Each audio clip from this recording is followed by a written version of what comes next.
Our website channels. Hey, welcome back. 100 troops from the U.S. have arrived now to help Nigeria with the fight against terrorism. What does this mean? What are the implications? Do we expect that things will get better? What are the terms of, operation, the terms of deployment, the terms of engagement in that sense? Well, let's get a better sense of it with U.S. Army veteran Captain Bishop Johnson, retired, joins us virtually on the program. It's good to have you on the show. I see a smile on your face. Does this news make you happy? You mean the news that the U.S. soldiers are here, or the news that we're going to do e-transmission? Which one is it? You know what? I'll just give you a choice to speak to whichever is making you happy right now. Good morning, Kayode. Thank you for having me. Yeah, it's good to have you. So I was asking if the news about deploying 100 troops from the U.S. to Nigeria makes you happy. And more importantly, the questions that have been raised is, in terms of engagement, how will this significantly shift Nigeria's fight against insecurity?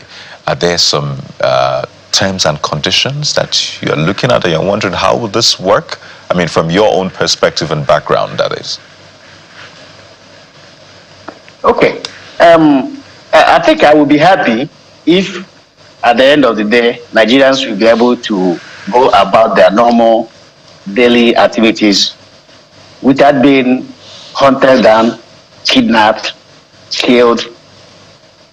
That is when I'll be happy. So for me, the end justifies the means.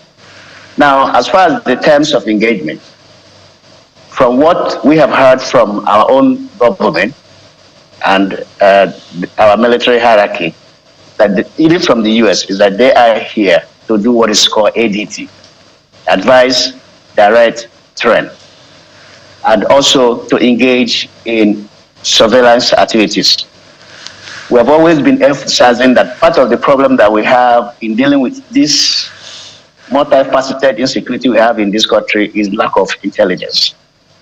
And sometimes it's not that intelligence is not available. Intelligence may be available, but you may not be able to interpret it, analyze it, and to be able to interpret it effectively and be able to utilize it to effectively execute your mission.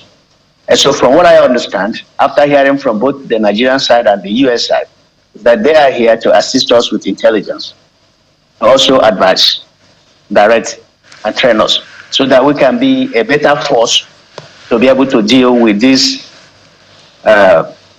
this almost 2-decade-long insecurity that we are experiencing in Nigeria.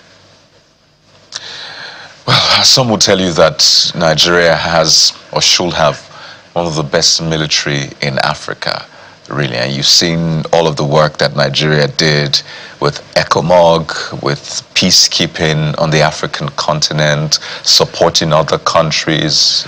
We're like the gold standard. But we're at a stage now where it looks like wherever you turn now, there are wins, but there are also losses as well.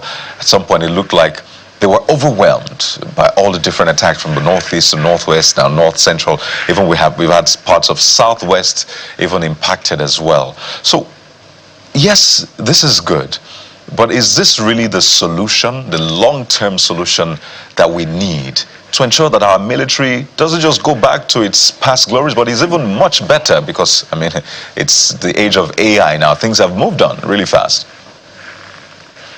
Well, I have been tested before like we are being tested now. For the first time in this country, we have insecurity almost in every part of the country. And so our armed forces and other law enforcement agencies have been stretched far too thin. And so this is the first time we have been tested to this limit. And so it appears that we are overwhelmed.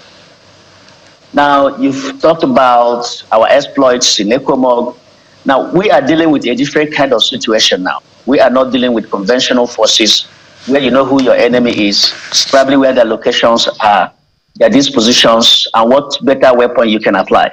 We are dealing with a combination of both conventional and non-conventional situations where you don't know who the enemy is, where the enemy sometimes are even your own citizens, your brothers, your sisters, And so that poses a different kind of challenge to conventional armed forces, which is what Nigerian military is. It's a conventional armed force military.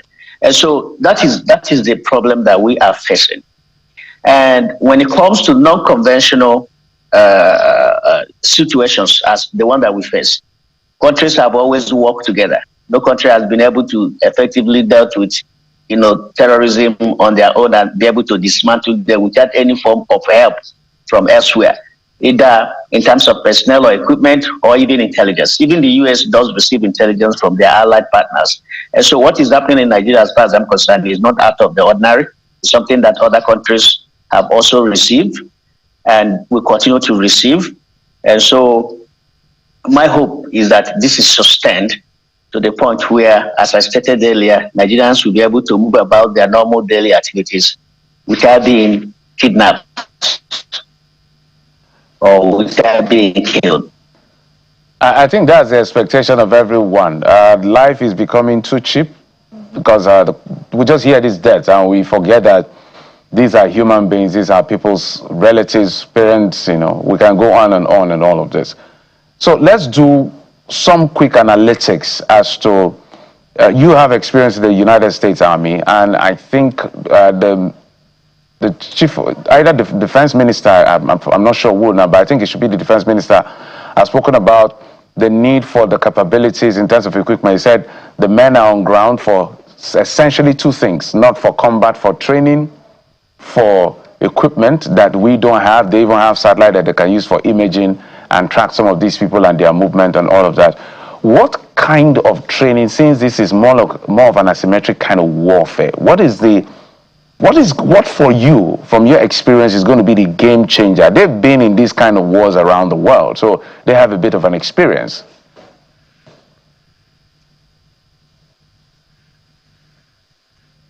Well, the US, as you rightly said, have developed years of experience in intelligence gathering as far as terrorist movements are concerned. You saw how Osama bin Laden was captured and eliminated. You saw how Azawari was tracked down and neutralized. Abubakar al-Baghdadi. And so the US has done this over and over and over again. So they have gained that experience on how to track these terrorists down. And so sometimes, or most times, equipment are deployed to gather intel, even though you also have human intelligence. And so those equipment that you use to conduct what is called over the horizon intel gathering, such as drones, not everybody knows how to utilize them. And even when you do know how to utilize them or you do use them to gather intel, not everybody may be able to properly analyze them and interpret them. And so I think the bulk of what they are doing, from what the Minister of Defense said, is to deploy those equipment, some of whom we may not have, because we can't be comparing our capability in this field with that of the United States that has been conducting this type of warfare for decades. And so they'll help us with those capabilities that they possess that we do not possess, and also train our people on how to utilize those capabilities, which I believe may be transferred to Nigeria at the end of the day, so that we will have a well-trained and better managed force that will be able to manage these capabilities that may be transferred to Nigeria at the end of the day, and to continue to be able to ensure that what has been achieved is not reversed. Because even if we achieve peace today, it will also take constant work to be able to maintain that peace.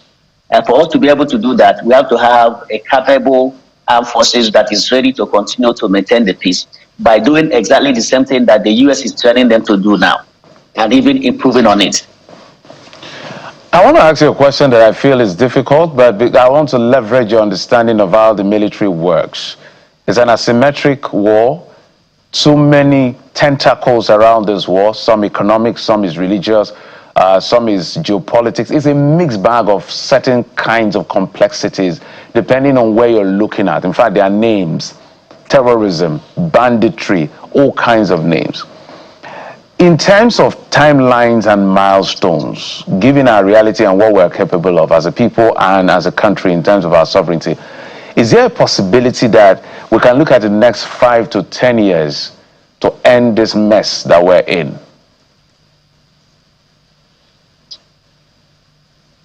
Well, that's a very difficult question to answer. Yes, I know. From my own vantage point. 10 years ago, when I first imagined the same, I had just left the armed forces, and I told Nigerians, although I didn't wish Nigeria at that situation, that research is being done in some other countries that have faced terrorism and insurgency like the one that Nigeria currently faces.